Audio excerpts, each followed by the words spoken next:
That's the way. I'm not going to be very technician today. I do like a lot to talk about IT and computing and a lot of stuff. I do get along very well with Daryl and a lot of good friends. But today, this is my passion, as Sam very well said. It's to how to use all that stuff in a very practical way. How can we, as professionals, how can we train others to use all these tools in a better way as pastors and especially to the church members, okay?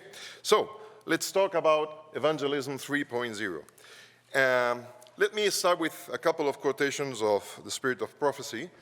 There you have one from Ellen White, and this is interesting. She says, means will be devised to reach hearts. Some of the methods used in this work will be different from the methods used in the work in the past. I don't know if she had a vision right before writing this quotation, but if she did, then what did she see? What did she watch? What did she look at? What was presented after her? Because if she had anything like that, she didn't know how to explain what she saw at the vision. It was a cell phone, what it was. I have no idea. Anyway, there's another quotation that says, as field after field is entered, new methods and new plans will spring from new circumstances. New thoughts will come with the new workers who give themselves to the work. As they seek the Lord for help, He will communicate with them. They will receive plans devised by the Lord Himself. You know, as I look at you, all of you guys, the most of us are combing white hair or nothing, as I do. Where are the young workers? Good question. Because these guys are those the Lord is going to communicate with them. And they will receive the plans, not us, the young people. And they will receive new methods.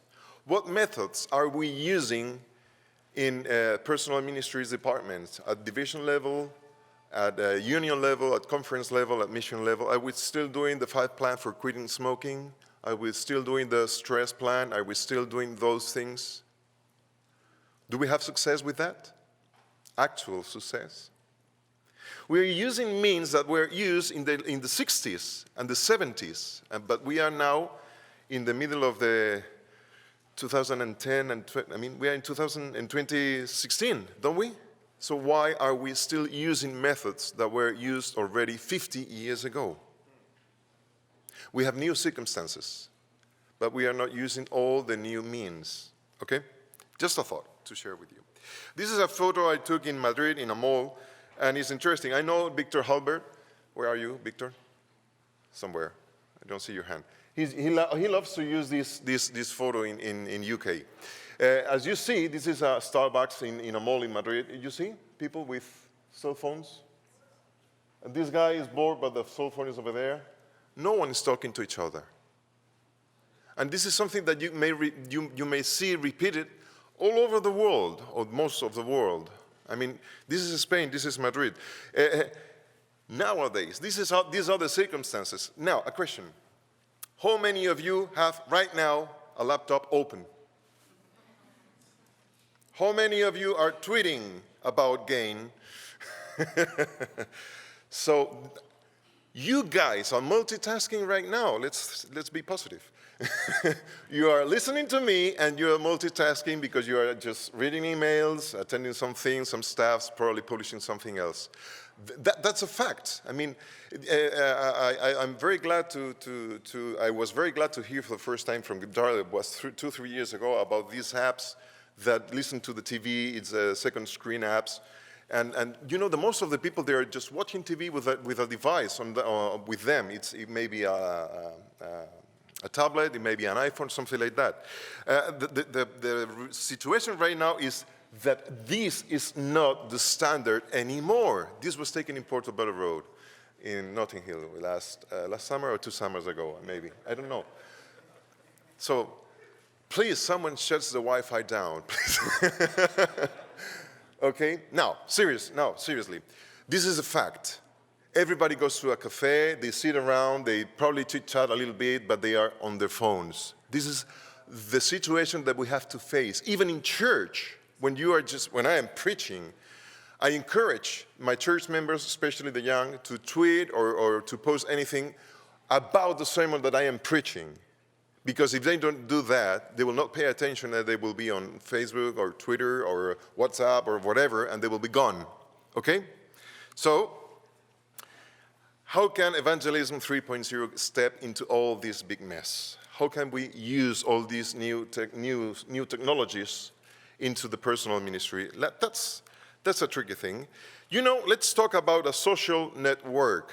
I'm talking about social network, not social media, which is different. I know you know that, guys, because you are technicians, you are professionals, the most of you, as we do. Okay? And you know the difference, but let me explain it again, okay? So a social network consists in a group of people with something in common. It might be family, workplace, friendship, hobby, etc. Okay? So when you are having a family lunch, you are having a social network session because you are socializing with your family, you're talking. You get the idea? The means is direct and personal contact. But the means otherwise can be a social media. But the social network consists in a group of people, not the mean that you use to interact. Is that right? Okay. Evangelism 3.0 is a concept. It's not about technology only. So to understand what Evangelism 3.0 is, we need to go a little bit through the history of journalism, okay? Let's see, first of all, what is journalism 1.0. Do you remember at the late 90s when we had the first newspapers on internet? Do you remember, guys, this? Yep. We had the same printed edition. The printed edition, you could buy the printed edition on paper, and you had the same content at the website. Remember that? Okay? Really? Good. So we had these at the end of the 90s, when Netscape and all those modems, remember the modem? These noises? Okay. I had a 40.4 kilobytes, and it was very, very fast. This means that there is a hub of communication, which is the newspaper, okay? And it's a centralized information hub, and there is a unidirectional communication. So the people goes to the web page, they take the information, and that's all. So the information comes from the center to the users, right? Okay. The next step came with the DSL connections. A bigger broadband, so we started to have some multimedia content, audio, video, photos, all that stuff, especially at the very late of the 90s, beginning of the 2000s, okay? And then we found out that there was some extra content at the web page of a newspaper rather than only the printed edition. We have some videos when we have an extra section that you couldn't find on a printed edition because you cannot click on the link on the paper. You couldn't. Now with LG and all that stuff we may. And then you have a little bit more content within the online edition. And then starts what is actually the 2.0. It's not only about the content, it's about the bidirectional connection. There is still a hub, a central center of information where the people go to get information, but they may interact with those journalists, and they interact with other readers, with other customers through that website, okay? So it's a bidirectional communication information. And journalism 3.0, that's the decentralization of information. That's a paradigm. That's it should be the paradigm, the best way or the best paradigm of communications according to the journalism teachers and all that stuff. It's when everyone might be or can be a journalist. Any one of you right now is a potential journalist. How many of you have a smartphone device? Or in other words, who doesn't? Okay, you get it.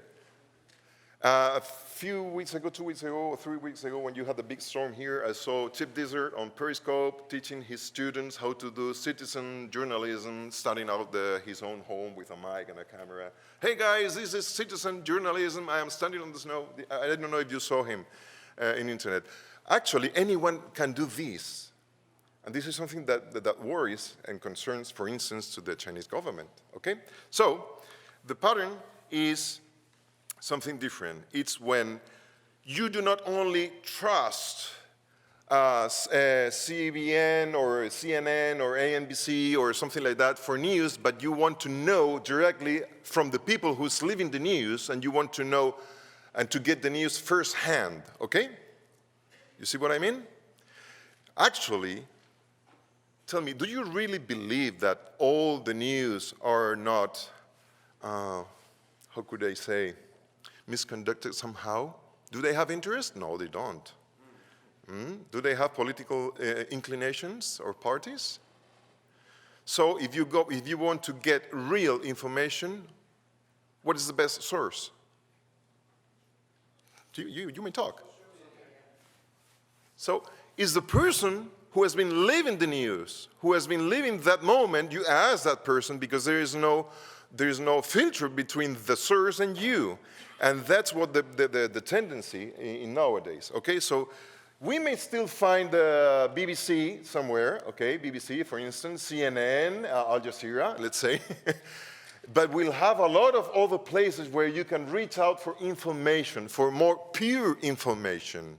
Actually, the people mistrust the official web pages, the official sources of news, because they know that there are several kind of filters behind that. They rather want to know what is your opinion about that product, what is your opinion about that other thing. They try to contact other users so they get pure information directly. Is that right? Do you follow me that? Okay, do you agree with that? Sure, good. So, oh, time is flying, man. Evangelism, make now the parallelism, it will be a kind of the same. Evangelism 1.0 is when we started to have our first websites where the people could go and get information. Who are the Adventists? Who are the Seventh-day Adventists? We are these, we believe that, and that's all. Maybe an email from contact, and that was all, okay? Now, you see the pattern for communication was the same, unidirectional, on one way, okay? Then we came up with what we mostly have right now, which is 2.0, which we have the official websites and official ministries' websites and multimedia services and interaction. The people can interact. I will not talk about deleting comments on Adventist Review and other places. Of course, we have to do that because of unrespectful comments, but you know what I mean. So the people has to go to our websites to write down their opinions. So we haven't done much more than that. We as communicators are producing content, the most of us video, audio, if you work in WWR or whatever, and we are letting our church members to use this content to make their own personal ministry. Is that the way that most of us doing right now, isn't it?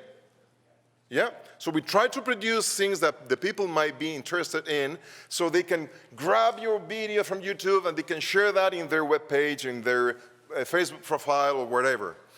And so far I think this is the most of the tasks that we all are doing. Tell me if I am wrong. Seriously. Am I wrong? Okay. We have granted bidirectional communications. We are producing things that might be interesting for people, okay? And we are starting to be within the social media, okay? And you have some data here, but I will skip that. Question. I know that some of you have watched this series of videos that we made in Spain, don't you? Yeah. And we translated that into English, Portuguese, from Brazil. You guys on Nuevo Tiempo are doing a great job with that. It's a very good tool, and it has become very viral. But it's not enough. We will probably produce radio, TV shows, and other stuff, what I say. But follow the money. If you watch a movie, the detective, the cops, they will always say, please follow the money. You know, social networks are the main digital marketing channel for the 75% of small and medium businesses right now. This is an article that I found last week, a few days ago. Why are enterprises putting money in social media? What do you think? Why?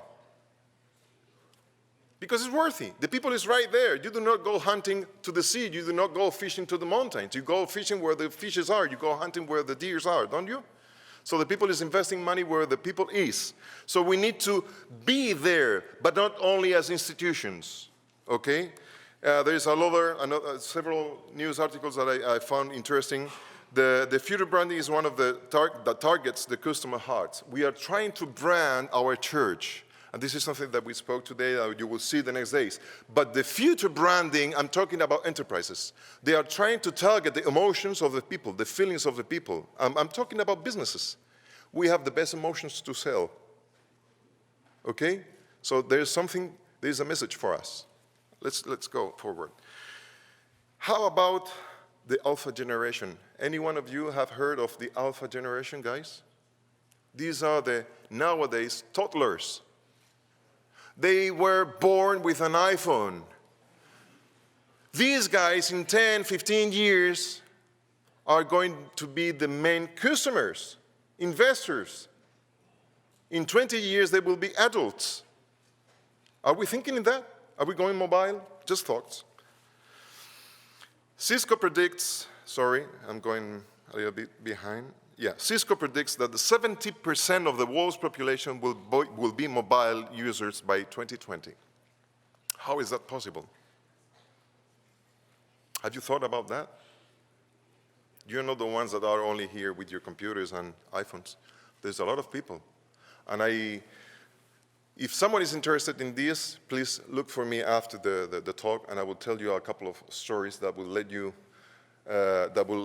enlighten you about how people in Amazonas and Africa and other places, they are becoming mobile users without going through the computer.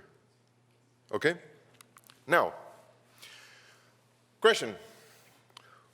What is our task as a church? Yeah, go ahead. Making disciples. Yeah, but the command in the gospel is preach the gospel to every nation, every tongue, every tribe, isn't it? To all the world. That's why I pictured that person standing on a world map. We need to reach out the entire world. Isn't that a huge task? Do you feel small? When I think about Chaminchong, Mena, all this area, huge area, there are just a bunch of people. It's overwhelming. Do you feel small? Evangelism 3.0 is evangelism made by all, from all, for all, using any means. In other words, like journalism, it's not a matter of having a big, important hub of reference. It's a matter of having citizen journalism, or what we have been called for many decades and over 100 years, personal ministry.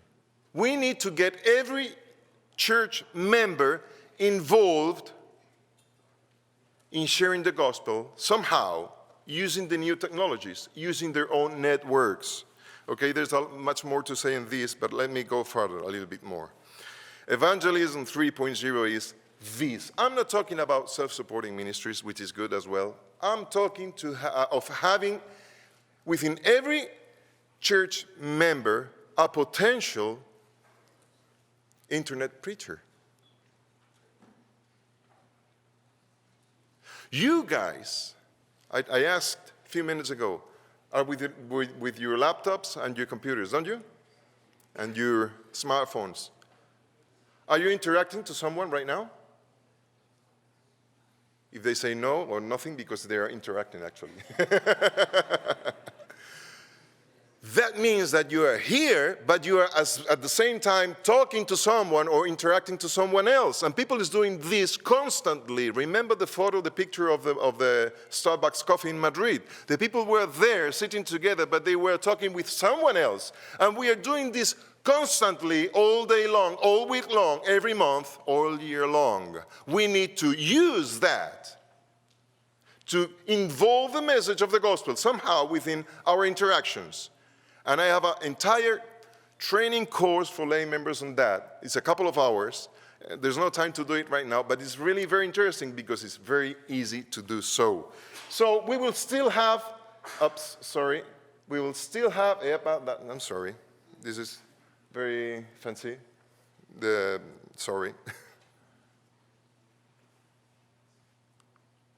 okay. We will still have the General Conference webpage, the division web pages, and the union web pages, but I want to have a lot of references. I asked 1 year ago, how many of you have done a small research on what the internet says about Adventists? Just Google it. For every single page that speaks quite well about us, how many web pages will you find that talk nasty things about the Adventists? A big bunch. And people complain to us, to the leaders. How is that possible? You know, we are the guilty ones. We are the ones to blame. You know why? Because we are the professionals. We are not allowing our church members to do the job.